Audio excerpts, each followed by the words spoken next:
inversión. Es inversión para generar empleo bien pagado en los lugares en donde hay recursos naturales.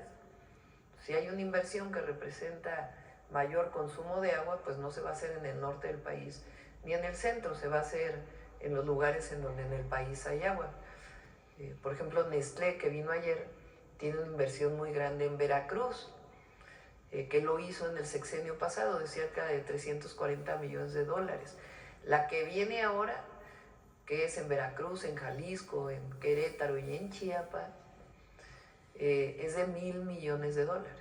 Entonces está garantizada la electricidad, y en el gas estamos ya también en la parte de planeación para mejorar la producción de gas de Pemex también y dejar de quemar en la atmósfera.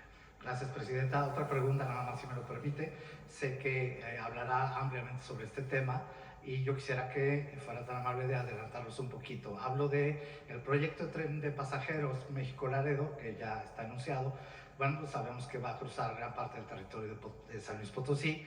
Y bueno, quiero preguntarle si este proyecto va a compartir vías e infraestructura con la empresa de Kansas City, es decir, habrá carga y pasajeros al mismo tiempo.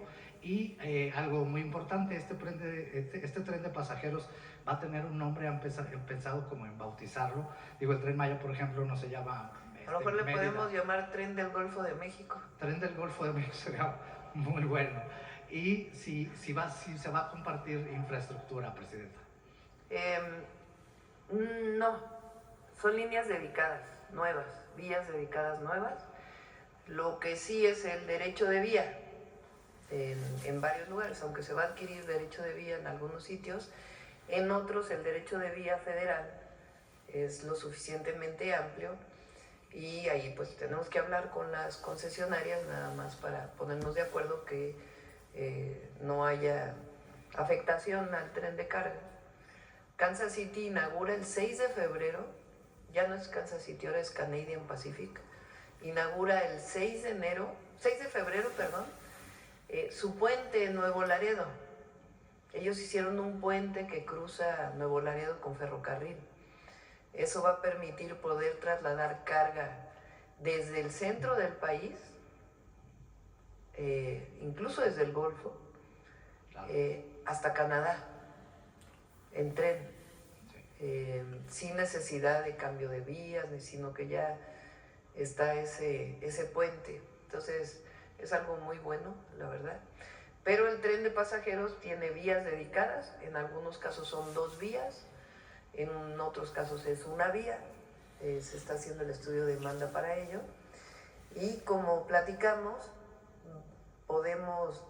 vamos a terminar lo más pronto el México-Querétaro, el México-Pachuca, que se llama, es parte de Nuevo Laredo, y se licita este año, a ver si Jesús Esteban me pasa exactamente la licitación del que va a Guadalajara, que es ya parte del que va a Nogales, y se licita desde Coahuila hasta Nuevo Laredo.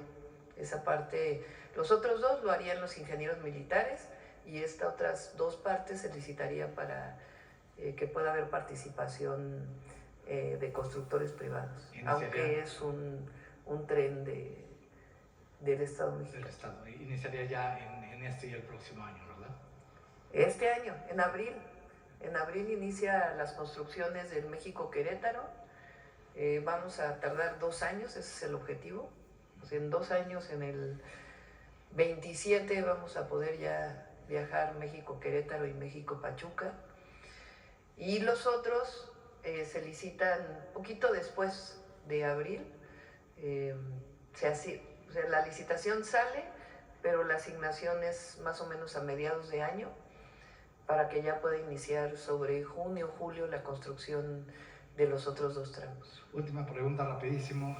Y eso además sin contar que sigue el tren Maya. El tren Maya, claro. Todavía tienen que llegar trenes de pasajeros para su máximo potencial, como explicó aquí el general Águila el otro día. Inicia la construcción del tren de carga del Maya, que incluye su vía Puerto Progreso, y el interoceánico, que va una parte a Dos Bocas y la otra hasta Guatemala. Entonces ahí va a regresar de manera muy importante la construcción, porque tuvo una disminución en su participación en el PIB, pues porque se terminaron prácticamente todas las obras estratégicas del presidente, Tren Maya, refinería, etcétera. Pero a mediados de este año, junto con la vivienda, de nuevo va a renacer la construcción en el país. Correcto. Ya rapidísimo, última pregunta, Presidenta. En San Luis Potosí, en octubre, el 1 de octubre, Villa de Pozos se convirtió en municipio, creo, quizás pueda estar equivocado, es el más joven de todo el país. Y bueno, los planes de población, los planes de desarrollo en San Luis Potosí coinciden en que es una área muy importante, sobre todo para el desarrollo de vivienda. El 1 de octubre ya se instaló el Consejo Municipal y fue el primer día también que usted toma protesta. Yo le quiero preguntar si le alcanzó a Villa de Pozos, que le decimos municipio bebé, entrar dentro de este gran proyecto de construcción de vivienda social a través del Infonavit. Se decide, los lugares en donde se va a construir es un acuerdo con gobernadores y presidentes municipales. Lo que buscamos primero pues es que haya terrenos donde vas a construir la vivienda. Entonces, para el primer lugar de esos terrenos, pues son terrenos que ya son terrenos nacionales, aptos para la construcción de vivienda, terrenos estatales o terrenos municipales. Entonces, ahí se define pues la primera parte. Si este municipio que mencionas tiene tierra municipal o estatal o nacional, puede entrar al programa de vivienda para que pues por lo pronto empiece a construirse, y si es necesario ya adquirir suelo también se va a adquirir, pero por lo pronto en lugares que ya son propiedad del Estado mexicano, nacionales, estatales o municipales, para que pueda pues muy rápidamente iniciar, y también los permisos que se requieren desde el municipio hasta a nivel nacional. Gracias.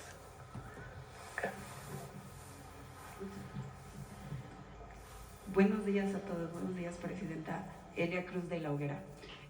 Presidenta, ayer la vocera de la Casa Blanca confirmó que Estados Unidos sigue en pie o tiene en pie imponer aranceles del 25% a las mercancías mexicanas a partir ya de este sábado 1 de febrero. Yo le preguntaría, Presidenta, ¿cuál es la estrategia que México tiene para enfrentarlo, o si ya existe diálogo para evitar que esto ocurra? Sí, no creemos que vaya a ocurrir, la verdad. Y si ocurre, también tenemos nuestro plan. Ya lo informaremos. ¿Cuál sería el plan, Presidenta? Ya lo informaría en su momento, pero no creemos que vaya a ocurrir. Como les digo, hay conversaciones, hay diálogo, entonces no creemos que vaya a venir esta definición de los aranceles, pero también ya estamos preparados. ¿Quién está sosteniendo estos diálogos, Presidenta? A través de la Cancillería. Ok, muchas gracias. Una segunda pregunta. Ayer finalmente la presidenta de Honduras, Xiomara Castro, que también es la presidenta pretempore de la CELAC, confirmó que se cancela la reunión que habían convocado de forma urgente, una vez que el desencuentro que hubo del presidente de Colombia, Gustavo Petro, con el presidente de Estados Unidos, Donald Trump.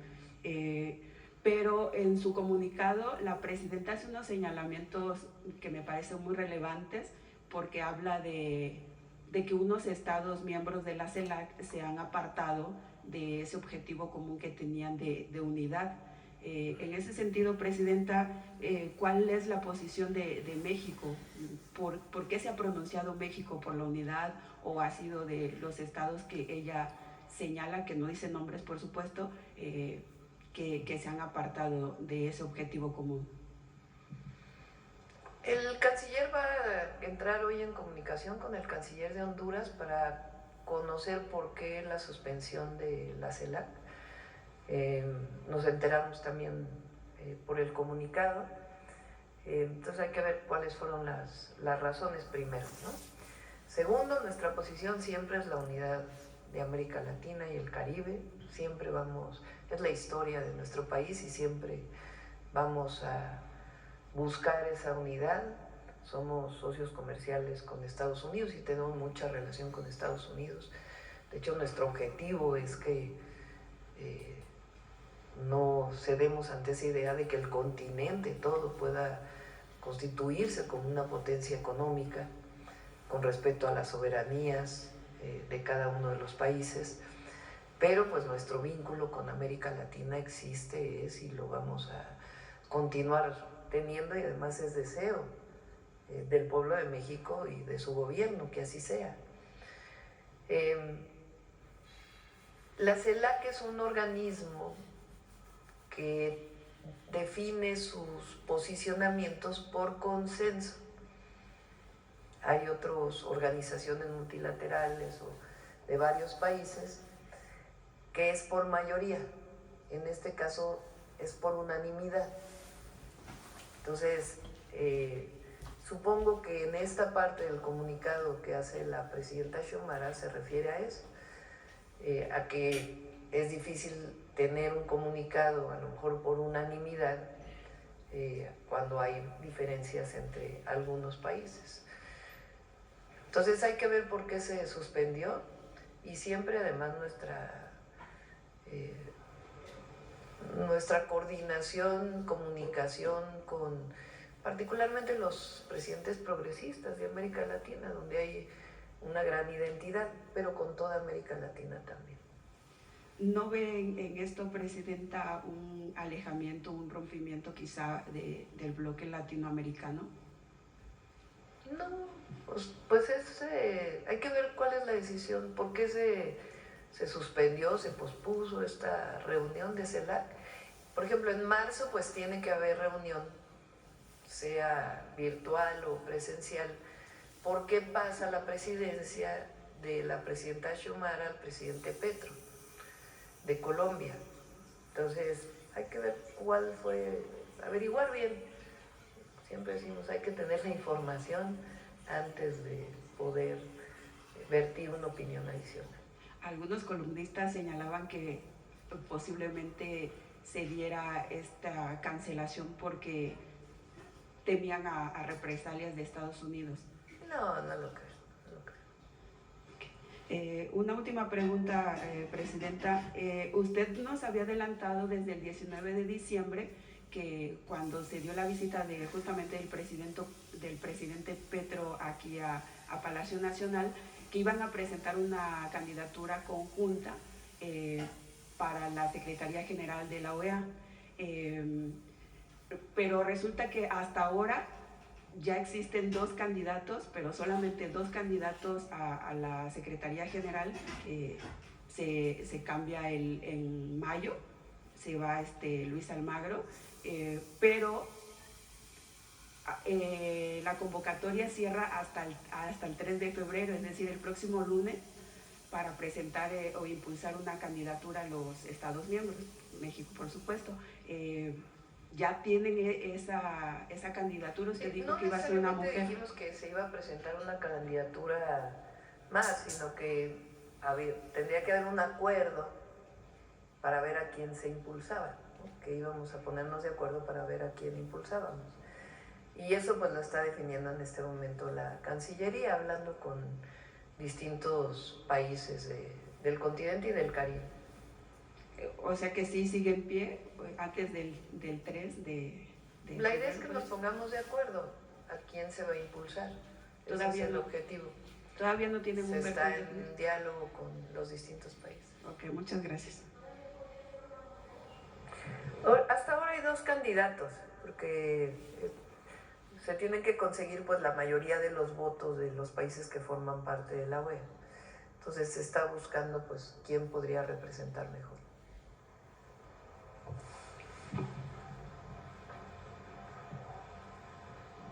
Buenos días, Presidenta. César Huerta, de la revista Polemón. Presidenta, con la llegada de Donald Trump, muchos analistas y opositores vaticinaban un caos para nuestro país, no solo en el plano migratorio, sino también en el económico. Auguraban una depreciación del peso y una caída del mercado mexicano. pero eso no ha pasado. El peso, al contrario, pues ha estado apreciándose y la economía y los mercados están estables. ¿Qué piensa de esta estabilidad y fortaleza mostrados por nuestra economía? ¿Y qué le respondería pues a estos comentócratas que auguraban y auguran algunos todavía hoy un caos para México con la llegada de Trump a la presidencia de Estados Unidos? No, que, los que están en contra del movimiento que representamos, que cada vez son menos, por cierto, cada vez se hacen más, ¿cómo se dice? Más minorías, se hacen una minoría más pequeña. Siempre van a buscar un pretexto para decir que actuamos mal o que a México le va a ir muy mal. Y ayer vi en uno de lo vi en la red, pero en uno de los noticieros ¿cómo se llama? El noticiero del 11 de la noche, con esta Azul. Punto de referencia. Punto de referencia. Que hablaba de una organización, a ver si lo buscan, que reconocía la fortaleza de la economía mexicana, internacional. Y es verdad, la economía de México está muy fuerte, las reservas del Banco de México están en récord histórico, la inflación ya la vimos, el empleo está bien, entonces hay mucha fortaleza. Y ayer además me dio mucho gusto, la verdad, muchísimo gusto. A ver si los invitamos a la mañanera o hacemos un evento. Esta vocación, unión de muchísimos empresarios, empresarias mexicanas que dijeron, y esto es para nuestros paisanos y paisanas, 50,000 empleos listos para nuestros hermanos migrantes si vienen a México, sea por una deportación o por razones voluntarias, porque así lo deciden. Aquí siempre van a ser bien recibidos, son héroes y heroínas, son orgullo de México, las y los migrantes. Y esta digamos, vocación, decisión de los empresarios mexicanos, la verdad a mí me dio mucho gusto, que dijeran, a ver, aquí estamos, a recibir a nuestros compatriotas, si no tienen empleo, aquí está, aquí ponemos empleos diversos, y es algo bueno, porque habrá cosas en las que no estemos de acuerdo, y debatiremos, pero en esta ocasión, cuando decimos México te abraza, es que México los abraza, los quiere. Ayer también estaba viendo en la red, ahí está llena la red de empresarios estadounidenses, de ciudadanos estadounidenses, reconociendo el trabajo de nuestros compatriotas, reconociendo a México, y también de nuestros paisanos y paisanas, que son extraordinarios. Entonces, la verdad me dio mucho gusto, y eso habla pues también de la voluntad que hay. Ayer cuando recibimos a Nestlé y dice, aquí estamos, no nos movemos, son $1,000 millones de inversión para los próximos años en México, que son inversiones además que tienen, Nestlé compra café mexicano, compra leche producida en México, entonces son inversiones que además tienen que tienen impacto muy importante no solamente en los empleos que generan, sino en la derrama económica que esto implica. Entonces, la economía mexicana está muy bien, aunque hay algunos que nunca lo van a reconocer, porque no pueden, pues, estar por encima de su voluntad poder decir eso, porque siempre van a apostar a que le vaya mal al país, siempre. Y Presidenta, en relación también pues a este tema, con la llegada de Donald Trump también ha habido pues una tendencia de los medios tradicionales, principalmente corporativos, pues de exagerar y descontextualizar todo. Parecería que esos medios, en lugar de informar y contrastar las acciones de Trump en relación con otros expresidentes estadounidenses, como nos mostró usted, por ejemplo, en las deportaciones, pues en lugar de eso buscan crear un clima de incertidumbre y generar miedo y un continuo estrés en la población mexicana. Justo también de eso viven y de esa polémica, ¿no? De mentir, de falsear.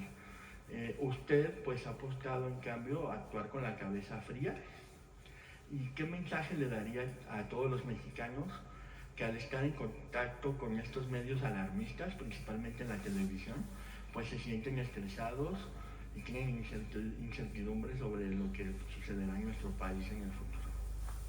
A nuestros compatriotas que están allá, los paisanos y paisanas, que sepan que estamos con ellos, que ahí están los consulados y la red de abogados que abrimos, que si vienen a México aquí serán siempre bien recibidos. Por supuesto no estamos de acuerdo con llamarle a un migrante delincuente, tampoco estamos de acuerdo con redadas que se hacen. Y nosotros en la defensa de nuestros compatriotas, en cualquier lugar donde se encuentren, y en particular en este momento en Estados Unidos.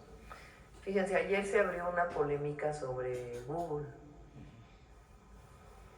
A ver si pones lo que dice Google ayer, porque ya decían que ya se había cambiado el nombre de Golfo de México, ¿no? Entonces Google, y yo también dije, a ver si lo pongo, está en inglés y en español. Hemos recibido algunas preguntas sobre los nombres en Google Maps. Tenemos una práctica de larga data de aplicar cambios de nombre cuando son actualizados en fuentes gubernamentales oficiales. Para las características geográficas de los Estados Unidos, este es el momento en que se actualiza el sistema de información de nombres geográficos. Creo que está mal traducido. Esto ocurrirá en el momento, ahí hay una mala traducción. Esto ocurrirá en el momento en que GNIS, que es una institución del gobierno de Estados Unidos, cambie el nombre. Entonces no va a ocurrir. Por cierto, les informo que estamos redactando a través de Cancillería una carta a Google, porque ya lo vamos a explicar aquí mañana, cómo se componen los mares, qué es plataforma continental, qué es zona económica, porque tienen diversos. De hecho, hoy el almirante nos estaba explicando en el gabinete de seguridad, es mar territorial, zona contigua, zona económica exclusiva y mar internacional. Entonces, si recuerdan, el decreto del presidente Trump tiene que ver con su plataforma continental, que es distinto a lo que es todo el Golfo. Entonces estamos enviando una carta a Google, primero para decirle, bueno, supongo que Google Maps sabrá esta división internacional, porque no es una...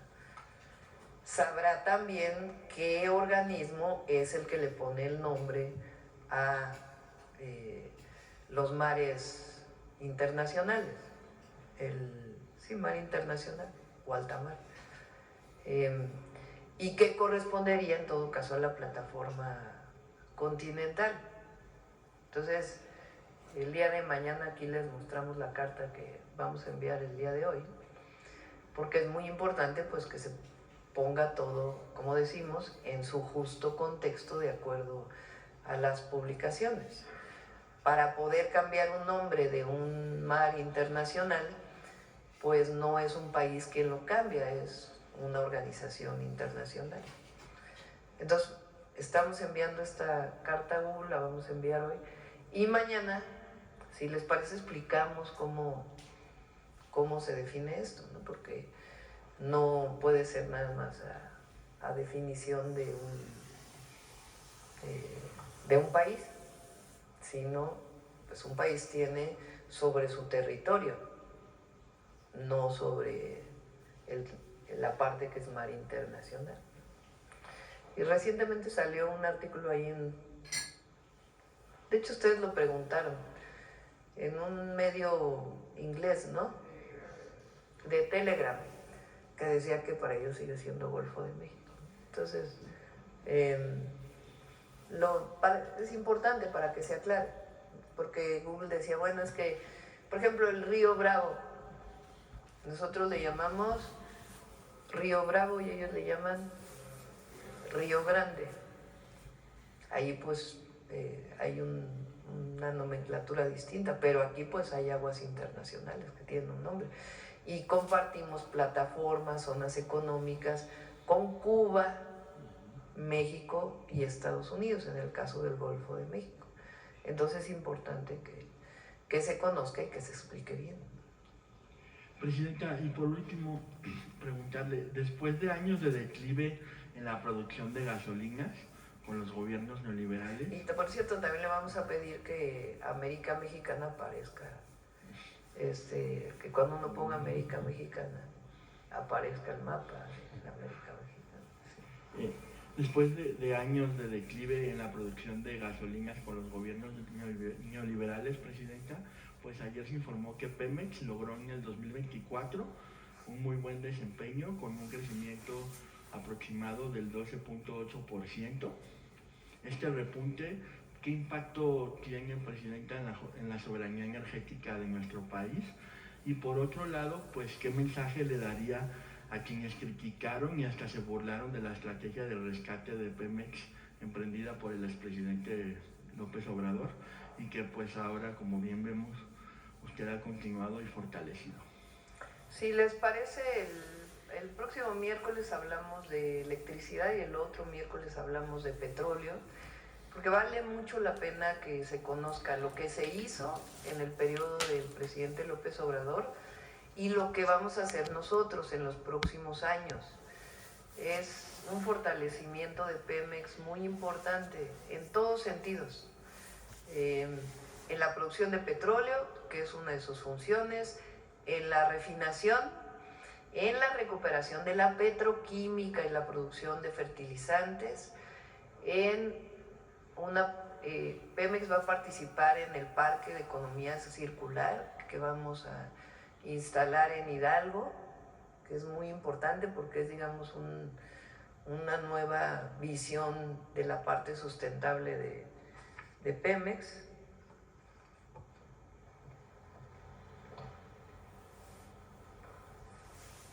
No sé qué me están pasando ahorita, les digo. De la parte, o sea, de las tres áreas de Pemex principales, que son producción, refinación o transformación, digamos, producción, transformación y distribución y logística.